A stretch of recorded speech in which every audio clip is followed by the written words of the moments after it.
اقرأوا كل يوم البقرة، اقرأوها حتى يخطئ الشيطان ويكون مثل الذبابة.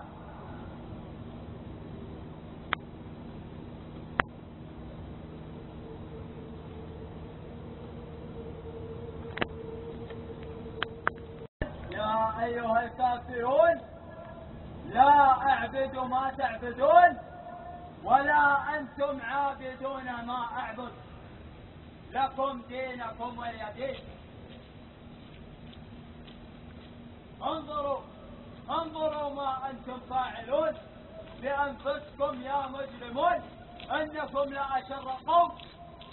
أنا محمد، أنا المهدي المنتظر، أنا السديس الذي السديس سمي باسمه وهو حي وموطن قعودي ومنامي. أنا الرسول إليكم، ألا تتفكرون وتؤمنون؟ أتريدون الحياة الدنيا؟ أفضلتم آل سعود؟ أهم خلدوكم بالأرض؟ أيحسبن ما له أخلده؟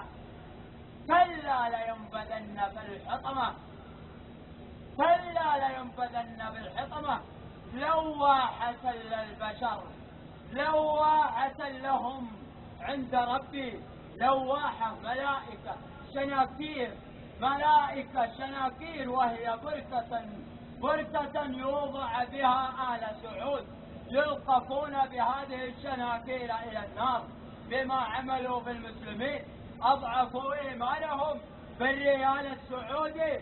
انظروا للريال السعودي وتفكروا يا مسلمون، ألا بأنفسكم تتفكرون؟